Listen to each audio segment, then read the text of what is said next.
This weekend was an amazing weekend for our club. We went to a summer tournament, something that is pretty rare, and all of our fighters did amazing.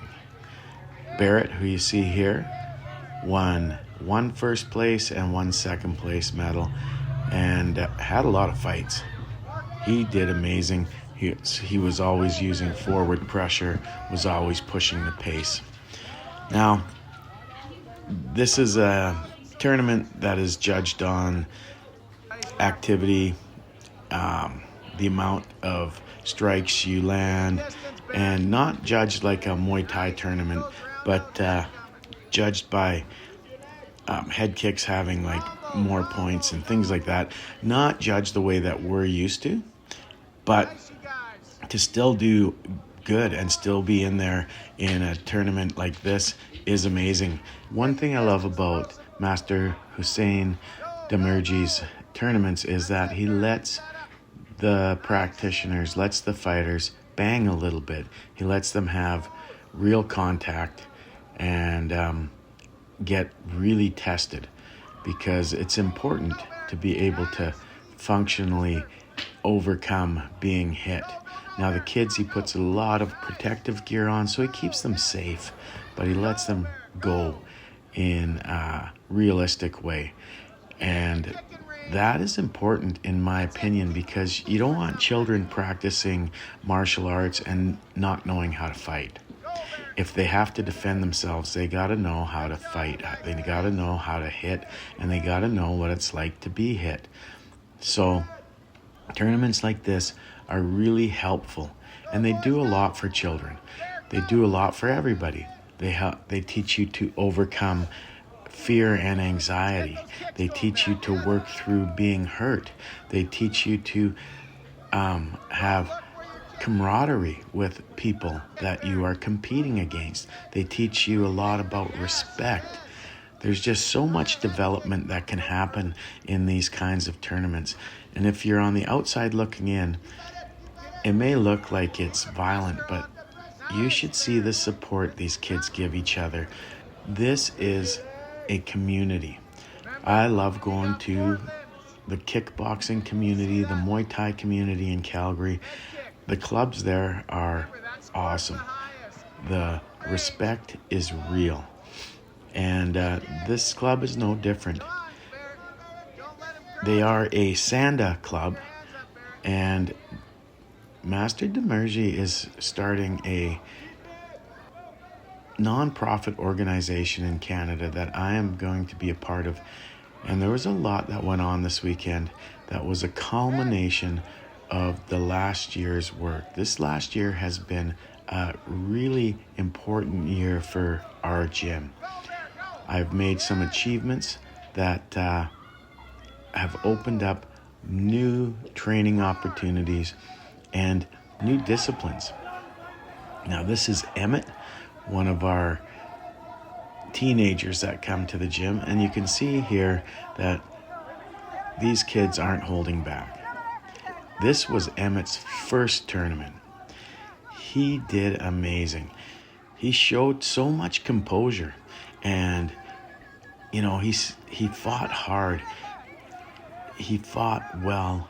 He won 2 fights against his opponents, and he lost 2 fights against his opponents, and came in second because of the way the bye and how these things line up. But it was so close. These fights were so close, and these kids had many more tournaments than him, but he still held his own and won against fighters with more experience and lost against fighters that have more experience. And this is all part of what these tournaments are about, because sometimes you learn more in losing than you do in winning. And sometimes, if you have the right attitude, you can go in and get just as much joy out of coming in second, just as much joy out of getting beaten by someone, and just learning how to work under pressure, and just learning to deal with pressure from someone who really wants to win as well. because sparring's great, but when you're fighting someone who wants to win just as much as you do, this is worth many, many hours of sparring. So the growth that you get from this is amazing.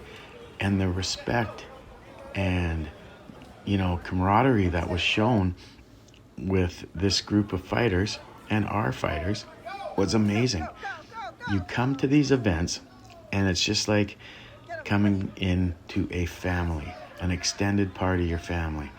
And everybody's here to grow. Everybody's here to, work against pressure. But anyway, this was just an awesome day. And on top of all this, this was the culmination of what I've been working on in the last year. And it was a reminder of what my focus has got to be in the gym. Growth. And competition is going to be a big part of how we express that growth. Now here's my son, Zach, fighting in kickboxing. He only had one kid in his division, so he had 2 fights. He lost in kickboxing, but he won in Muay Thai. And he had to fight a kid who was a lot larger than him. I think he gave up like 40 pounds on this kid, or 50 pounds, and still held his own. Zach made me very proud, and all my fighters did. It is an absolute honor to teach every one of my students. What a gift to a coach it is to have students willing to fight for their gym. I am deeply honored. And as a dad, Zach made me so proud. It's hard to put into words. Now, on top of this, as I was saying, this is the culmination of the past year. Late summer last year, I became a master instructor and the Canadian rep for Cane Fighters International. I've had fighters go to tournaments and come back with gold. In January of this year, my Grandmaster, Songlit Singthong, one of the very first promoters, probably the godfather of Muay Thai in Canada, the first person to bring Muay Thai to Canada, gave me the title of Ajahn. Now this is an honorarium. Ajahn means master. It's because I'm old and I'm still teaching fighters, basically. Oh, here we have Zahar fighting a giant, and quite honestly, he showed so much ring control and just mastery in this against this guy.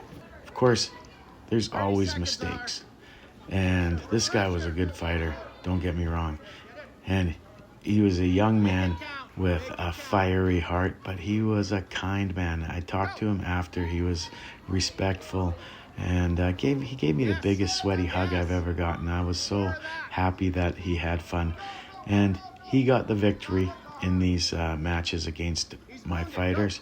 But I would say if you're Zahar and Eric here. So these guys are both from the same gym, and they fought each other hard. So back to what I was saying. So in the last year, I've come to realize that my focus has to be more on competitive Muay Thai and getting the fighters out there. It's hard being in an isolated community, but I just see so much growth. And these fighters will always come back better, and they find things they need to work on, and they find their strengths through this. And I want to do more of this. I want to do more competing. I want to push more of that. I have to interject at this point because I was talking about how I disagreed with the decision. The fact that Grandmaster Hussein agreed with me and was already overturning the decision shows me he's an honorable man. I also was uncomfortable with Eric facing such a huge opponent, but there were only 3 adults, and I wanted him to come and actually fight. Eric took a hard, accidental knee to the groin, and still showed so much bravery. He continued even after that. And these mismatches like this happen in these tournaments, unfortunately. So as a coach, you have to ask yourself, do I let my fighter face someone out of his weight class? Or do I tell him, no, you're not going to fight anybody from another gym? And I wouldn't want Eric to travel so far and not be able to go and face another opponent from another gym. It was a decision that I made, and Eric was very glad that he had been able to face that giant opponent. He showed so much bravery, made me very proud. Now, the other thing that happened was I was made the BC rep for the World Diverse Martial Arts Federation that Hussein Demarji has brought to Canada.